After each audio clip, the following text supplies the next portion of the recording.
नमस्कार दोस्तों, नमः शिवाय। जीवन ज्योति चैनल में आप सभी का हार्दिक स्वागत करती हूँ। दोस्तों, आज की वीडियो बहुत ही खास, बहुत ही महत्वपूर्ण होने वाली है, क्योंकि आज की वीडियो होगी दिवाली की सरल पूजा विधि के विषय में।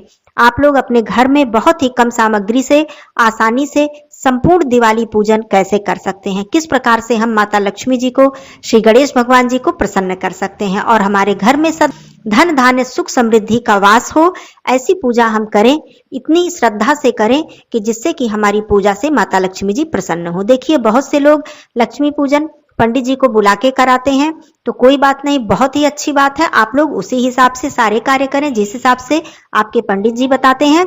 लेकिन आज मैं स्वयं कैसे करें, घर पे आसानी से कैसे करें, बिल्कुल कम सामग्री में कैसे करें, आइए एक एक करके सारी बातों को समझ लेते हैं। तो वीडियो को आप लोग पूरी तरह से सुनिएगा, समझिएगा, और चैनल पे पहली बार है तो चैनल को सब्सक्राइब कर लीजिएगा। वीडियो में अंत तक बने रहिएगा। वीडियो उपयोगी लगे तो इसे लाइक जरूर कीजिएगा। कमेंट बॉक्स में जय लक्ष्मी मैया जरूर लिखिएगा। दोस्तों, आइए एक एक करके सारी बातें समझते हैं। सबसे पहली बात तो दिवाली पूजा का जो शुभ मुहूर्त है, क्योंकि सबसे आवश्यक यही होता है कि हम दिवाली पूजा किस मुहूर्त में करें, उसका क्या समय है। तो वो सारी डिटेल आपको, मुहूर्त की जितनी भी डिटेल है स्क्रीन पर दी हुई है, आप लोग नोट कर लीजिए या फिर स्क्रीनशॉट ले लीजिए। आगे आइए मैं विधि बताती हूँ। सबसे पहले जिस शुभ मुहूर्त में आपको पूजा करनी है, पहले आप जिस स्थान पर आपको पूजा करनी है, वैसे तो यदि ईशान कोण हो, घर का आपका पूर्व और उत्तर का कोना हो, तो ये सबसे ज्यादा उत्तम है। नहीं तो आप कोई ऐसा स्थान चुन लें, या तो फिर आपका जो घर का मंदिर है उसी के पास आप चौकी स्थापित कर लें। स्वयं स्नान आदि कर लें, स्वच्छ वस्त्र धारण कर लें। उससे पहले अपने घर की साफ सफाई आप कर लें।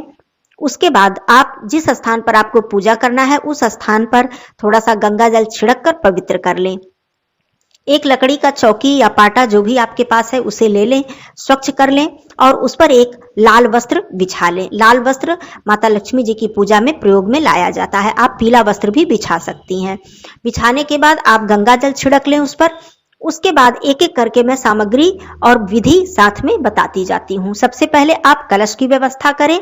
धातु का कलश लें या फिर मिट्टी का नया कलश लें। यदि धातु का लेते हैं तो जो आपके घर में है उसी का प्रयोग करें। मिट्टी का लेते हैं तो आपको नया कलश लेना होगा।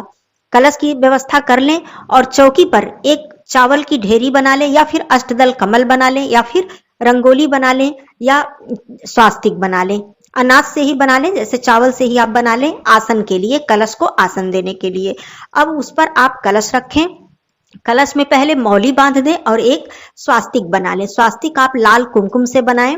ये माँ लक्ष्मी जी को प्रसन्न करता है और इससे शुभता आती है। तो आप बनाने के बाद, मौली बांधने के बाद कलश रखें। कलश में सबसे पहले गंगा जल डालें। पानी डालने से पहले, जल डालने से पहले गंगा जल डालें। उसके बाद उसमें स्वच्छ जल डालें। स्वच्छ जल डालने के बाद आप कलश के जल में गांठ वाली हल्दी, सुपारी, लौंग, दूर्वा, पुष्प और एक सिक्का, इतनी सामग्री आप कलश के जल में डाल दें। ऊपर से आप पंचपल्लव स्थापित कर दें। पंचपल्लव में आप आम के पत्ते भी ले सकते हैं और अशोक के पत्ते भी ले सकते हैं। इस प्रकार से करने के बाद अब देखिए, नवरात्रि पूजा में तो हम मुख्य रूप से नारियल का, श्री कलश जिसको कहते हैं, नारियल रखते हैं कलश के ऊपर। लेकिन दिवाली पूजन में, माँ लक्ष्मी जी की पूजा में हम लोग अन्न का जो ऊपर उसके अनाज रखते हैं, दीप कलश जिसको कहते हैं, अन्न का एक पात्र रखते हैं जिसमें कि चावल होता है। तो चावल आप किसी पात्र में, मिट्टी का ही एक दिया हो बड़ा, जो कलश पे आप रख सकें, तो इस तरह से आप ले लें और उस पर चावल भरकर आप कलश के ऊपर, पंचपल्लव के ऊपर आपको रख देना है। और एक बड़ा दिया, मिट्टी का बड़ा दिया जो कि अखंड दीप आपका पूरी रात्रि जलेगा, वो आपका बड़ा दिया होना चाहिए। उसमें तेल पर्याप्त रूप से भर दें, या तो फिर आप घी का दीपक भी माँ लक्ष्मी जी के समक्ष कलश पर रख सकती हैं। यदि घी नहीं है तो आप तिल का तेल का भी प्रयोग कर सकती हैं। उसके बाद वहां पर आप दीपक रखें और बाती इस तरह बनाएं जो कि आपकी अच्छी तरह से रात्रि भर जले, वो रात में बुझने ना पाए। वहां पर आप एक बड़े दीपक का प्रयोग करें, रख दें। उसके बाद आपको 5 छोटे छोटे दिए चौकी पर रखने के लिए लेने हैं। चौकी पर रखने के लिए छोटे छोटे 5 दिए, उसमें भी अच्छी तरह से आप बाती और तेल की व्यवस्था कर दें। ये आपका हो गया। अब आप चौकी पर और क्या स्थापित करना है आपको, ये समझ लेते हैं। उसके बाद आप नवग्रह की स्थापना कर लें। नवग्रह चावल की छोटी छोटी ढेरी 9 जगहों पर आप लगा लें। उस पर 9 सुपारी भी आप रख सकते हैं। इस तरह से आपके नवग्रह देवता की स्थापना हो जाती है। उसके बाद आप माँ गौरी जी की स्थापना करेंगे। माँ गौरी जी को आप गाय के गोबर से या फिर हल्दी से आप माँ गौरी जी की स्थापना कर लें।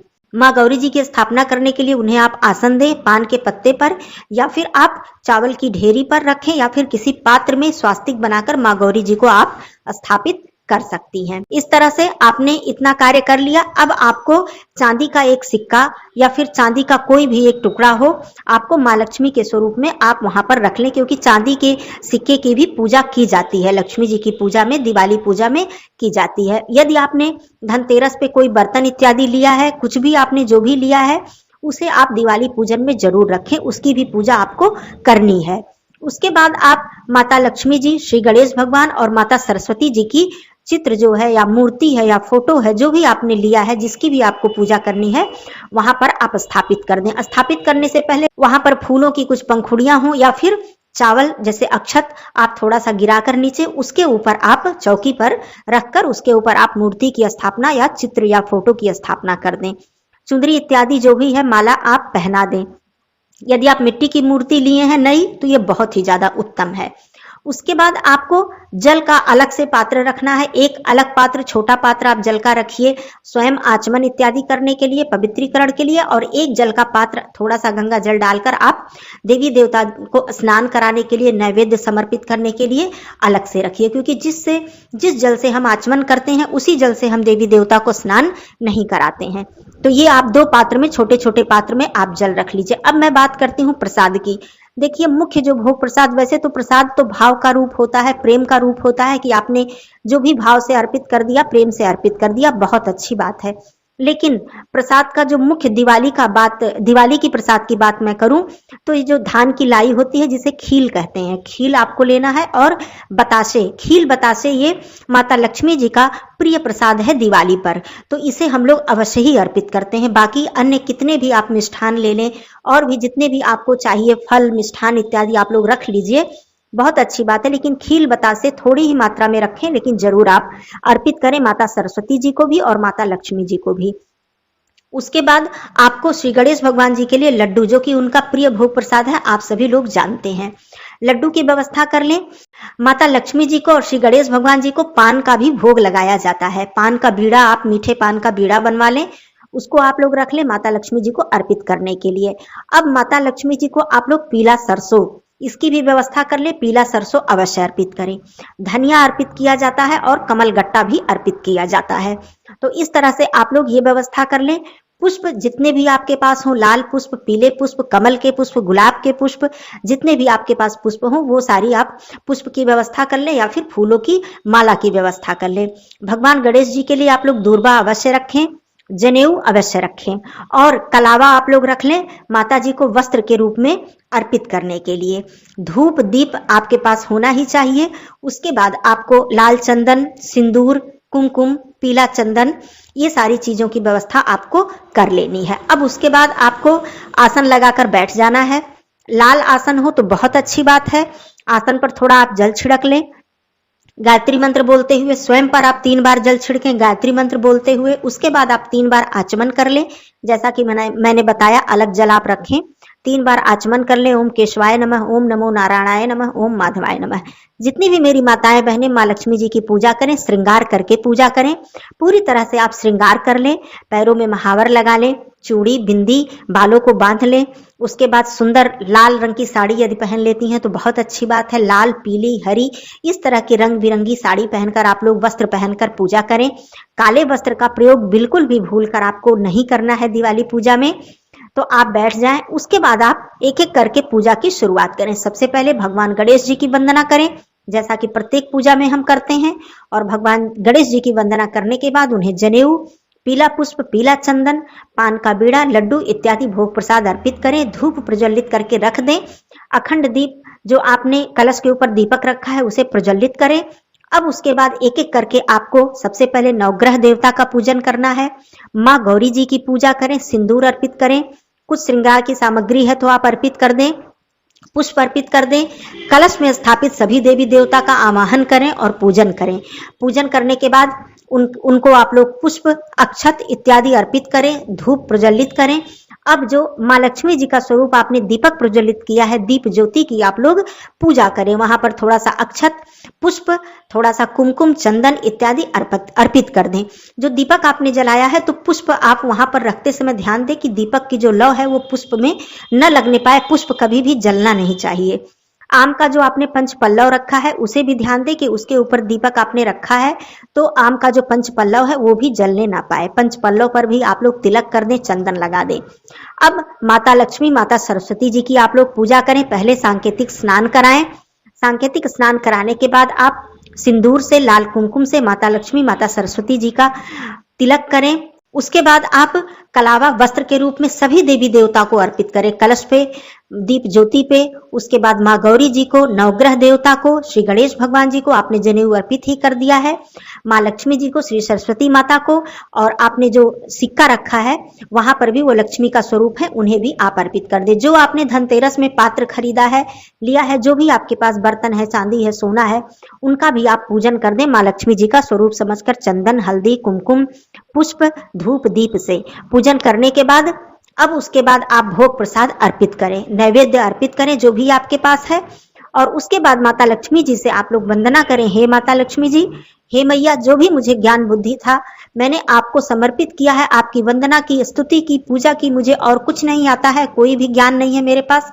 आप स्थिर होकर मेरे घर में निवास करें। तो इस तरह से उनकी वंदना करें। और दिवाली पूजन पर दोस्तों श्री सूक्त का पाठ करना, कनकधारा स्तोत्र का पाठ करना, या फिर लक्ष्मी चालीसा का पाठ करना, लक्ष्मी जी के बीज मंत्रों का जप करना, ये सब बहुत ही शुभ फल प्रदान करता है।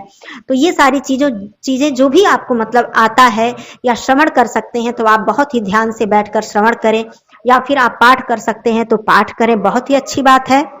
उसके बाद आप पाठ कर लें अच्छी तरह से। अब आपको करना क्या है कि माता लक्ष्मी जी का चरण, आपको पूजा जब आप शुरू करते हैं उसके पहले ही माता लक्ष्मी जी का चरण आप एक कहीं किसी पात्र में या फिर वहीं चौकी के पास एक स्थान पर, जमीन पर नहीं होना चाहिए, कोई पात्र हो, या फिर स्वास्तिक बना लें आप, या फिर आप ऐसे चावल की ढेरी लगा लें, या फिर फूलों की पंखुड़ियां बिछा लें, उस पर आप माता लक्ष्मी जी के चरण स्थापित करें। चरण आजकल रेडीमेड भी बाजार में मिलते हैं, या फिर आप स्वयं बनाना चाहती हैं तो लक्ष्मी जी के चरण आप बना लें, क्योंकि दिवाली पर लक्ष्मी जी के चरणों की पूजन करना बहुत ही शुभ माना जाता है। इससे कहा जाता है कि माँ लक्ष्मी जी हमारे घर में आती हैं और अस्थायी रूप से निवास करती हैं। तो माँ लक्ष्मी जी के चरणों की पूजा आप लोग दिवाली में जरूर करें। अब मैं बात करती हूँ एक बहुत ही उत्तम उपाय की, बहुत ही सरल उपाय की, कि आपको करना क्या है पूजन के बाद। पूजन के बाद आपको जब आप आरती कर लेते हैं, पहले मैं बता देती हूँ, आप पूजन कर लिया, आपने पाठ कर लिया, अब आप सारे परिवार मिलकर आरती करें माता जी की। पूरे परिवार मिलकर आरती आपको घी के दीपक से करना है और पंचदीप से करना है। भले आपने कलश पे जो दीपक रखा है वहां पे आपने घी का दीपक नहीं जलाया है, लेकिन आप घी के पंचदीप से जरूर आरती करें। 5 गोल बातियां आप ले लें, एक ही पात्र में 5 गोल बाती रख लें, या फिर आप कपूर से भी आरती कर सकती हैं, लेकिन घी के दीपक से आरती करना माँ लक्ष्मी जी के लिए बहुत ही प्रसन्न करने वाला होता है और बहुत ही शुभ फल प्रदान करता है आपको। तो आप लोग पंचदीप से आरती करें तो बहुत ही अच्छी बात है। आरती कर लें और प्रयास करें कि आरती में आपके पूरे परिवार जरूर शामिल हो। आरती सभी के समक्ष ले जाएं, सभी लोग आरती को प्रणाम करें और उस आरती को आप पूरे घर में घुमा दें। अपने जहां भी आपके कमरे हैं, जो भी है, मुख्य द्वार है, सब जगह आरती को घुमा दें। उसके बाद आरती शीतलीकरण करें। जैसे आरती रखने के बाद हम थोड़ा सा जल गिराते हैं, ऐसे ही आरती नहीं रखते हैं। उसके बाद ये करने के बाद आपको करना क्या है कि माता लक्ष्मी जी के शयन की व्यवस्था करनी है। ये बहुत ही सरल और बहुत ही अच्छा उपाय है। कहने का अर्थ ये है, भाव ये है कि माता लक्ष्मी जी स्थिर रूप से सदा सर्वदा के लिए हमारे घर में निवास करें। तो रात्रि शयन करने के लिए आप माता जी के लिए जैसे एक छोटा छोटा पलंग आता है, बेड आता है, जैसे हम लड्डू गोपाल जी के लिए लेते हैं, तो उस तरह से आपके पास हो तो आप ले लीजिए, नहीं तो कोई पात्र ही आपके पास हो, उस पर आप सुंदर आप कोई वस्त्र बिछा दीजिए, तकिया लगा दीजिए, फूलों की पंखुड़ियों से सजा दीजिए उस शयन के जो पात्र हैं, जो भी बिस्तर है आपका, सजाकर आप चौकी के बगल में रख दीजिए। और माता जी से ये प्रार्थना कीजिए इस भाव से कि माता जी आप मेरे घर में शयन करें, अस्थायी रूप से, स्थिर रूप से, सदा सर्वदा के लिए मेरे घर में आप निवास करें। हे अष्टलक्ष्मी, हे माता रानी, हमारे घर में सुख, सौभाग्य, समृद्धि, आयु, संतान, सब मतलब सारी चीजों की संपन्नता हो हमारे घर में। केवल हमें धन नहीं चाहिए, हमें सब कुछ चाहिए। हमारे घर में सद्गुण रहे, संस्कार रहे, हमारे घर में संतान रहे, हमें हर प्रकार से सुख की प्राप्ति हो। तो ये माँ अष्टलक्ष्मी जी से आप लोग प्रार्थना करें और उनके शयन की व्यवस्था कर दें। तो इससे होता क्या है कि माता लक्ष्मी जी हमारे घर में स्थिर रूप से निवास करती हैं। अब आरती करने के बाद सब कुछ पूजा आपकी संपन्न हो गई। उसके बाद आप नैवेद्य इत्यादि समर्पित करें, तुरंत वहां से न हटाएं। थोड़ी देर बाद आप प्रसाद हटाकर सभी परिवार में वितरित करें। जो आपने कमल गट्टा अर्पित किया है दोस्तों, ये कमल गट्टा आप अगले दिन उठाकर और लाल कपड़े में बांधकर अपने धन स्थान पर तिजोरी में, अलमारी में रख सकती हैं। पूरे वर्ष भर आप इसे रख सकती हैं। इससे आपके धन में जो है बरकत आती है, शुभता आपको प्राप्त होती है। तो ये आप कर लीजिएगा। और माँ लक्ष्मी जी के पूजन में मैं एक बात बताऊं कि रात्रि जागरण करना बहुत ही शुभ होता है। दरवाजे को तुरंत बंद नहीं करना चाहिए, जितना देर हो सके आप खुले रखिए। वैसे अपना ध्यान दीजिए, सुरक्षा का भी आपको ध्यान देना है, तो इस बात का भी ध्यान दीजिए। और रात्रि जागरण अवश्य कीजिए, जब तक आप जग पाइए रात्रि जागरण कीजिए। ऐसा नहीं है कि आपने पूजा इत्यादि करने के बाद उसके बाद दरवाजा बंद करके आप लोग सो गए। कमरे के दरवाजे भी इस दिन खुले होने चाहिए, और मुख्य जो दरवाजा है वो जितना देर आपकी सुरक्षा का ध्यान रखते हुए जब तक आप खुला रख सके अवश्य ही खोलें। तो ये सारी हो गई आपकी दिवाली पूजा। अपने मुख्य द्वार पर रंगोली इत्यादि बना दे, तोरण इत्यादि जरूर अपने घर को सजा दे तोरण से, जिससे माता लक्ष्मी जी प्रसन्न हो, हमारे घर में प्रवेश करें। तो इस तरह से आप लोग सारी चीजें कर लीजिएगा। बहुत ही आसान विधि से दिवाली पूजा हो जाती है, कोई बहुत दिक्कत नहीं है। तो इस तरह से आप लोग कर लीजिएगा। माता लक्ष्मी जी की कृपा आप सभी पर सदा सर्वदा बनी रहे। फिर मिलती हूँ अगले वीडियो में, तब तक के लिए धन्यवाद। नमः शिवाय, हर हर महादेव।